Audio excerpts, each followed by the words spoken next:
को लेगी आज। और ये कार्यक्रम नहीं है, ये आंदोलन है। आंदोलन आज शुरू हुआ है, ये आंदोलन तब तक जारी रहेगा जब तक हमें हमारा न्याय का हक आज ये आंदोलन शुरू हो रहा है। अब ये आंदोलन देश के हर राज्य में जाएगा, हर राज्य की राजधानी में जाएगा। ये आंदोलन हर बड़े छोटे शहर में जाएगा। ये आंदोलन हर गांव, हर घर तक ये आंदोलन मेरा हक तेरा हमारा न्याय का हक मिलने तक जारी रहेगा। 8 मार्च 2025 8 मार्च 2025 अंतर्राष्ट्रीय महिला दिवस मनाया जाता है। देश और विश्व भर में 8 मार्च महिला दिवस के तौर पर मनाया जाता है।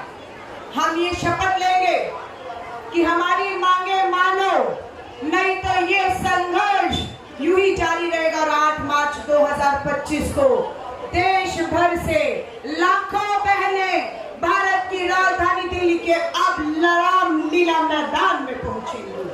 तारीख नोट कर लीजिएगा, 8 मार्च 2025। और इन 7-8 महीनों में इस आंदोलन को हम हर राज्य, हर बड़े छोटे शहर, हर जिले, हर गांव, हर घर घर जाकर महिलाओं को जोड़ेंगे।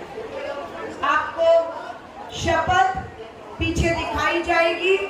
आपको 1 मिनट के लिए शपथ बैठ के होगी, खड़े रहो, कोई बात नहीं। आप संविधान की कॉपी अपने हाथ में लीजिए। हर बहन को संविधान की कॉपी अपने हाथ में लेनी है। कॉपी कम है तो आप 3 है आगे कर दीजिए, फैला दीजिए। अब संविधान की कॉपी हाथ में लेकर हम सब बहनें शपथ लेती हैं। मैं भारत की नारी शपथ लेती हूँ कि जब तक महिला आरक्षण कानून लागू नहीं होता और उसमें हमारी ओबीसी महिलाओं को शामिल नहीं किया जाता, तब तक मैं यूं ही सड़कों पर, हर उपयुक्त मंच पर यूं ही आवाज उठाती रहूंगी।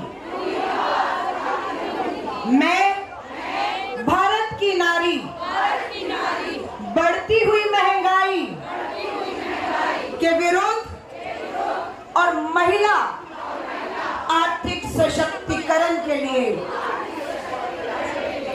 मां लक्ष्मी योजना लागू होने तक अपना संघर्ष यूं ही जारी रखूंगी। मैं भारत की नारी महिला अपराध के खिलाफ चुप नहीं रहूंगी और अपने आसपास हुए महिला अपराधों के खिलाफ अपनी आवाज को यूं ही उठाऊंगी और पीड़िता के संघर्ष में उसको न्याय मिल जाने तक उसके साथ खड़ी दिखूंगी। मेरा संघर्ष राजनीतिक, आर्थिक और सामाजिक न्याय का हक मिलने तक यूं ही जारी रहेगा।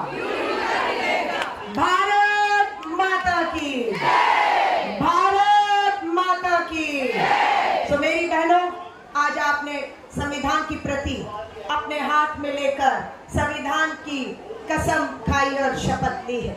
हमारी 3 मांगों को लेकर ये आंदोलन है और आपकी शपथ में वो तीनों मांगे शामिल हैं।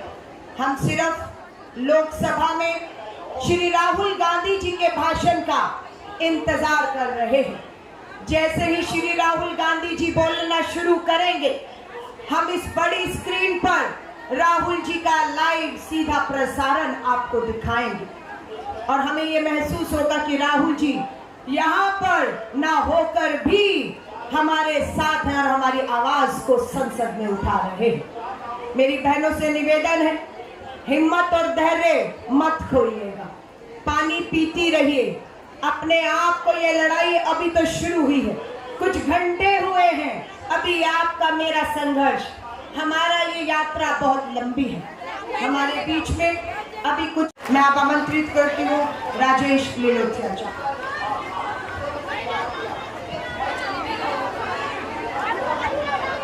आप सबको मेरा क्रांतिकारी जय भीम। दोबारा से बोलना है, जय भीम, जय भीम, जय संविधान। धन्यवाद। अलका लामा जी, सबसे पहले तो मैं आपको बधाई देना चाहता हूं, मुबारकबाद देना चाहता हूं और तमाम इन महिलाओं को जो पूरे देश के कोने कोने से यहाँ पर हजारों की संख्या में यहाँ पर इस महिला आरक्षण विधेयक को लागू करने की मांग को लेकर यहाँ जंतर मंतर उपस्थित हैं, आप सबको मैं बधाई देता हूं। अलका लामा जी, एक मिनट। अलका लामा जी, अभी आपने अपने साथियों को एक शपथ दिलवाई संविधान की। मैं ऐसा मानता हूं कि सही मायनों में आप बाबा साहब भीमराव अंबेडकर जी को मानने वाली है, संविधान को मानने वाली है, और क्योंकि इस संविधान में खास तौर पर महिलाओं के लिए जो बाबा साहब भीमराव अंबेडकर जी ने आपको हिस्सेदारी का जो कानून दिया, राइट ऑफ इनहेरिटेंस की बात की, वो मैं समझता हूं कि महिलाओं के लिए एक बहुत बड़ा आशीर्वाद था। बाबा साहब भीमराव अंबेडकर ने महिलाओं को बराबरी से, सम्मान के साथ में, स्वाभिमान के साथ में जीने का अधिकार दिया, और दूसरी तरफ आरएसएस के लोग इस संविधान को कमजोर करना चाहते हैं, इस संविधान को खत्म करना चाहते हैं। क्या आप लोग मिलकर इस संविधान को कमजोर होने देंगे? हाथ उठा के बोलना है, नहीं होने देंगे। महिलाएं इस देश की आधी आबादी है और ये देश अगर तरक्की करेगा तो महिलाओं के बगैर तरक्की नहीं कर सकता। मैं यहां पर एससी विभाग की तरफ से मैं आपको एक विश्वास दिलाना चाहता हूं, आपको विश्वास दिलाना चाहता हूं कि जहां पर भी पूरे प्रदेशों में आपका आंदोलन होगा, एससी विभाग के साथी महिला कांग्रेस के साथियों के साथ में कंधे से कंधा मिलाकर हम आपका साथ देंगे, आपको ताकत देंगे, मजबूती देंगे। आप सही मायनों में अलका लामा जी संविधान रक्षक है।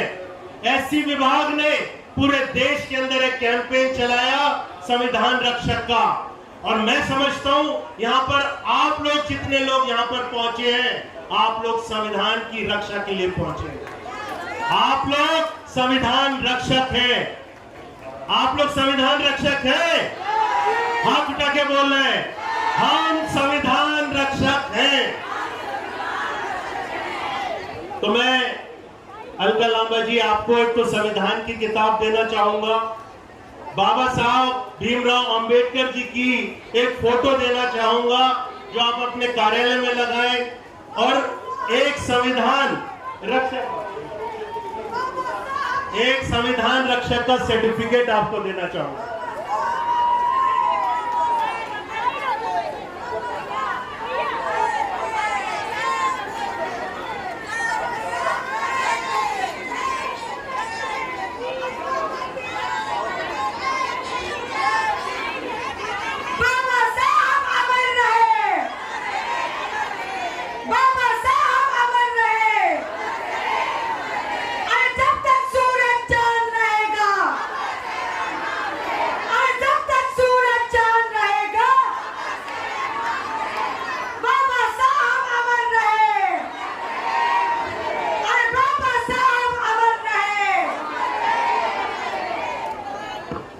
बहुत बहुत धन्यवाद।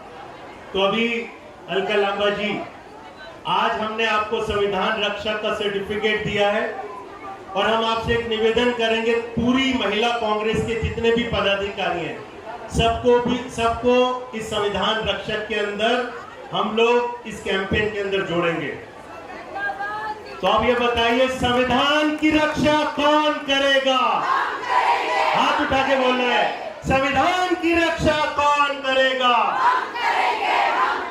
संविधान की रक्षा कौन करेगा? जय भीम, जय संविधान, जय महिला कांग्रेस। मैं केरला महिला कांग्रेस की अध्यक्ष जेबी जी को आमंत्रित करती हूँ। महिला कांग्रेस, महिला कांग्रेस, अलका लांबा, अलका लांबा, राहुल गांधी, राहुल गांधी, मल्लिकार्जुन खड़गे, मल्लिकार्जुन खड़गे, Sonia Gandhi, Sonia Gandhi. Thank you, Alka Lamba ji, for this opportunity. I congratulate All India Mahila Congress President and Mahila Congress National Committee for organizing such a powerful request and pradharna demanding 33% reservation for women. हम ये कहना चाहते हैं, राहुल गांधी जी ने केरला में आकर यही बोला, 50% chief ministers should be women. Rahul Gandhi ji ने हमेशा हमारे बात सदन में और बाहर हमेशा he has spoken for women, for us, for empowering women, for ensuring reservation of women. But in Kerala when he came, he said not just in parliament or assembly, 50% chief ministers women होना चाहिए. So that is a search of Rahul ji, and that is what which gives us power. And I also wish to say, Rahul ji ने ये भी कहा है, powerful women will change the destiny of India. शक्तिशाली महिलाएं बदलेगी भारत की नियति. So that is the spirit of Congress Party. Congress party हमेशा महिलाओं के लिए वो सपोर्ट दिया है, वो स्पेस दिया है, वो ही हमारा ताकत है.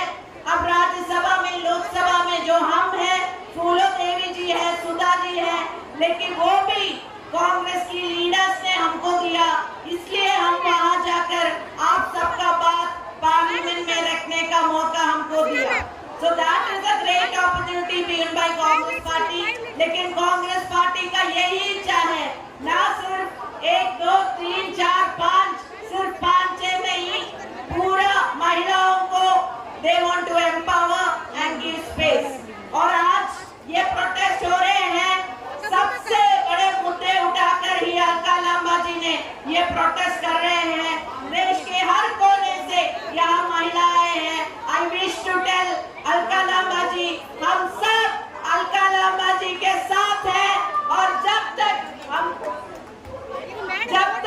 हमको ये हमारा डिमांड्स मीट नहीं करेगा, हम पूरा केरला से लेकर कश्मीर तक और वेस्ट बंगाल से लेकर गुजरात तक हम हमारा fight, we will continue the fight. And once again, big congratulations to Alka ji, and we will definitely, as a member of Rajya Sabha, it becomes upon me the duty to raise the issues both in parliament. और हम ये कहना चाहते हैं, जब भी मौका मिलते हैं, women issues हम पार्लियामेंट में उठाते हैं.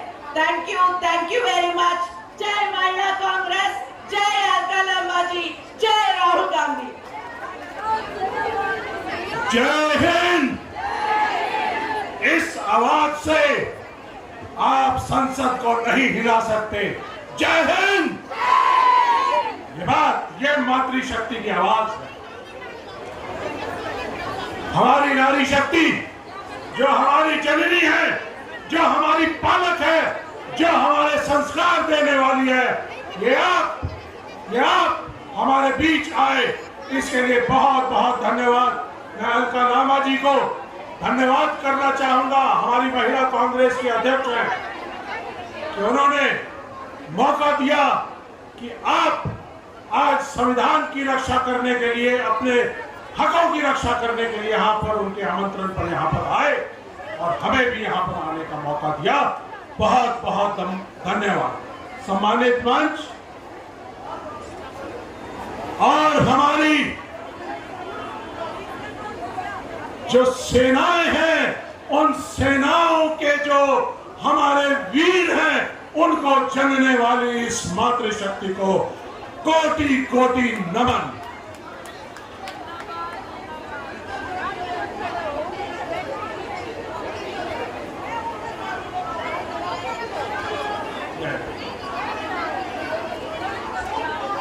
देखिए, मोदी सरकार एक अंधी सरकार है, जो ना तो महिलाओं की सुनती है, ना बेरोजगारों की सुनती है, ना किसानों की सुनती है और ना ही जवानों की सुनती है। जो अपने देश के जवान और किसान की नहीं सुनता, जो अपने आधी आबादी में महिलाओं की नहीं सुनता, उस मगरूर सरकार को सत्ता में बने रहने का कोई अधिकार नहीं है। और जो हमारे बाबा साहब अंबेडकर जी ने जो संविधान दिया, उस संविधान को जो मानने का काम नहीं करता, उस सरकार को संसद में बने रहने का कोई अधिकार नहीं है। साथियों, मोदी साहब जो भी काम करते हैं, ये सरकार जो भी काम करती है, वो आज के मुताबिक नहीं करती, आने वाले 10 साल को सामने रख के करती है। उनका माइलस्टोन अगले 8, 9, 10 साल बाद होता है, ताकि उसकी कोई भी अकाउंटेबिलिटी फिक्स ना हो। इसी तरह से ही महिला आरक्षण बिल जो 2023 में लाया गया होता और 2024 में जब इलेक्शंस हो रहे थे, तो इस 33% आरक्षण को 2024 में क्यों नहीं लागू किया, यह मैं सवाल पूछना चाहता हूं। लेकिन इन्होंने समय सीमा तय की 2029 की। हमें ये कतई मंजूर नहीं है और ये महिलाओं को मंजूर नहीं है। मंजूर है आपको? महिलाओं का सशक्तिकरण जरूरी है। अगर परिवारों को, देश को आगे बढ़ाना है, तो महिलाओं का सशक्तिकरण और उनका सामाजिक सशक्तिकरण, आर्थिक सशक्तिकरण जरूरी है और राजनीतिक सशक्तिकरण भी जरूरी है। अगर हम ये नहीं कर पाए तो इसका मतलब हम कहीं ना कहीं फेल हो जाते हैं। तो आज आपके बीच आकर मैं आपकी मांगों को दोहराना चाहूंगा। एक तो 33% का रिजर्वेशन तुरंत प्रभाव से लागू किया जाए। इसके अंदर हमारी जो ओबीसी की महिलाओं हैं, उनको उनका अधिकार दिया जाए। और महालक्ष्मी योजना, जिसके तहत हमारे जननायक नेता राहुल गांधी जी ने भारत जोड़ो न्याय यात्रा के दौरान संवाद करके, और हमारे प्रधान खड़गे जी ने एक न्याय पत्र बनाया था, जिसके अंदर कहा था कि महिलाओं को मजबूत करना पड़ेगा। और उसके लिए महालक्ष्मी योजना लेकर आए थे, नारी शक्ति न्याय के लिए। और हम इस सरकार से डिमांड करते हैं कि ये तुरंत प्रभाव से महालक्ष्मी योजना को लागू करे, ताकि 1 लाख रुपया सालाना और 8,500 रुपया तुरंत हर महीने, जैसे राहुल गांधी जी कहते थे, खटाखट जुलाई, अगस्त, मार्च, सितंबर, अक्टूबर, नवंबर, दिसंबर, हर साल 8,500 रुपए आपके खाते में आने चाहिए। ये है हमारी उनसे मांग। और इसी मांग के साथ साथ मैं अलका जी आपकी इस पहल को धन्यवाद करता हूं और कहना चाहता हूं कि पूर्व सैनिक विभाग पूरी तरह से आपके साथ है और आपके लिए कंधे से कंधा लड़ाई लगाकर आपकी लड़ाई को आगे लड़ने का काम करेगा। क्योंकि जब आप मजबूत होंगे तभी हमें वीर सैनिक मिलेंगे, तभी हमारा देश महफूज होगा, तभी हमारी सरहदें महफूज होंगी और हमारा संविधान बरकरार रहेगा। जय संविधान, जय संविधान, जय महिला कांग्रेस, जय कांग्रेस।